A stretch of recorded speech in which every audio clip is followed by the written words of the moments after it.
Você vem acompanhando pelo noticiário e aqui também na CBN a discussão em torno da homenagem que uma escola de samba do Rio de Janeiro vai fazer ao presidente Lula.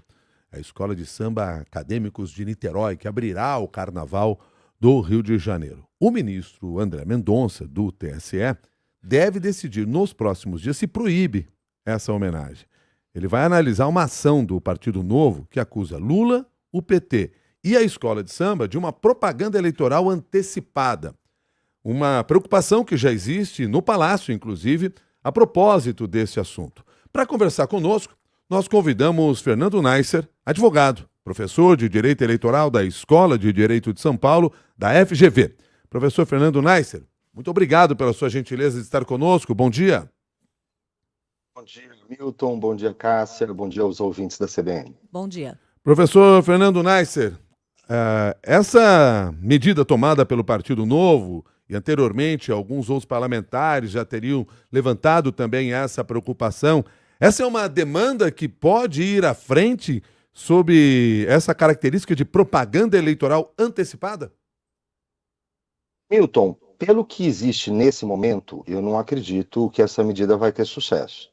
A propaganda eleitoral antecipada é ilegal, que é o termo técnico que a gente usa na Justiça Eleitoral, ela tem alguns elementos exigidos para que ela seja configurada. Principalmente a ideia de um pedido de voto para as eleições futuras.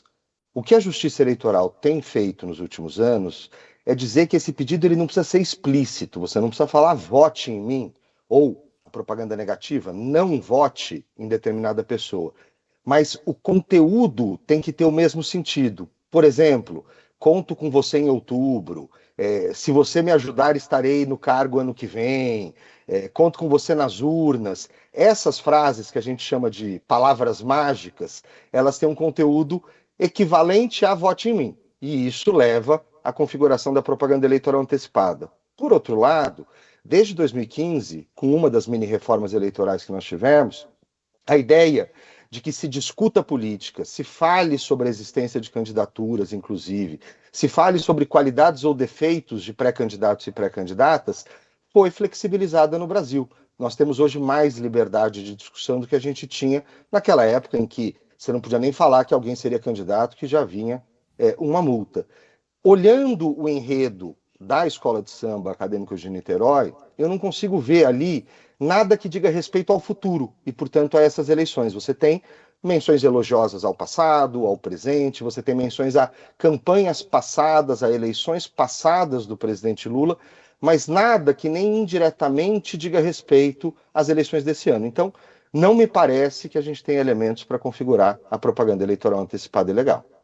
Professor, quando a gente fala desses casos aqui, especificamente em relação ao TSE, o tribunal ele tem de ser provocado para avaliar uma questão como essa? Ele não poderia, por exemplo, de forma independente e ativa, avaliar casos em que eventualmente estivesse acontecendo uma propaganda eleitoral antecipada?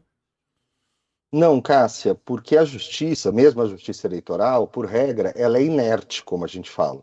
Até para que ela mantenha uma distância em relação às partes e possa decidir de forma mais isenta, é preciso que alguém que tenha legitimidade para entrar com a ação faça isso.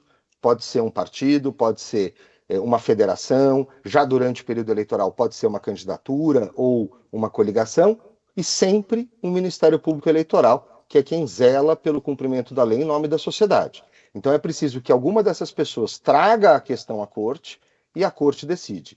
Existe uma pequena exceção no período eleitoral, que a gente chama de poder de polícia da Justiça Eleitoral, que foi um assunto que foi bastante debatido nas eleições de 2022, mas que vale fundamentalmente para questões ligadas a ataques ao próprio sistema de votação, ao próprio sistema eleitoral. Então, por regra, há de se esperar que alguém entre com a ação, como aconteceu, e a Justiça Eleitoral daí pode decidir sem estar influenciada por ela mesma ter iniciado um processo de fiscalização.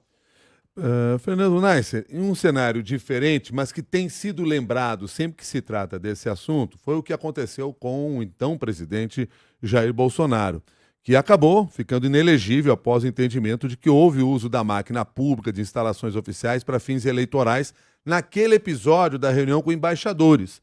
E não foi exatamente um encontro no qual ele pediu votos.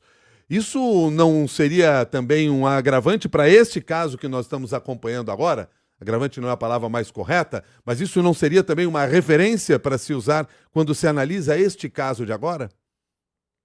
Milton, muito bem lembrado, esse é um caso muito paradigmático aqui no Brasil, mas ele diz respeito a ataques à legitimidade do sistema eleitoral. A Justiça Eleitoral, ela tem uma missão dada pela Constituição, que é proteger aquilo que diz a normalidade e legitimidade do processo eleitoral. Um ataque contra esses valores, esses bens jurídicos, como a gente chama tecnicamente, é protegido inclusive com a cassação.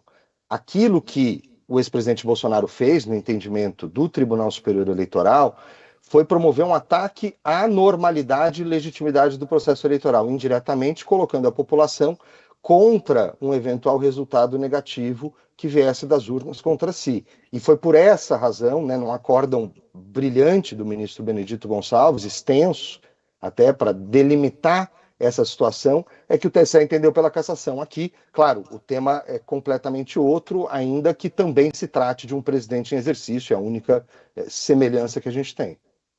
Professor, pode ocorrer algum tipo de punição a posteriori, caso esse desfile ou a utilização desse enredo não seja impedida, né, pela Justiça Eleitoral, que ainda vai avaliar o caso nos próximos dias? Por exemplo, se acontecer alguma coisa durante o desfile que configure uma espécie de propaganda antecipada, aí pode haver uma punição depois? Perfeito, Cássia. É o que eu tenho dito.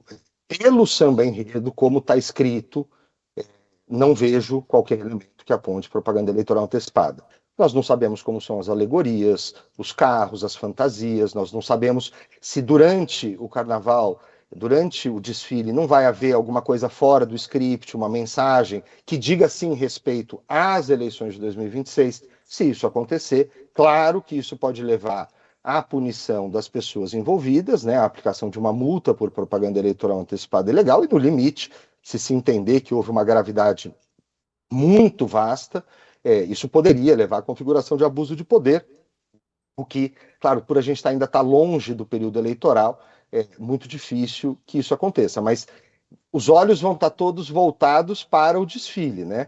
Me parece que até o momento a escola, sabendo até da sensibilidade do tema, parece ter se cercado da orientação jurídica adequada, tanto que a letra do samba enredo não traz qualquer elemento. Vamos ver se essa orientação seguirá acontecendo e será seguida durante o desfile. Fernando Neisser, muito obrigado pela sua análise aqui no Jornal da CBN. Um bom dia. Bom dia, sempre à disposição. Forte abraço. Obrigada. Fernando Neisser, advogado, professor de Direito Eleitoral da Escola de Direito de São Paulo, da FGV, conversou com você aqui no Jornal da CBN.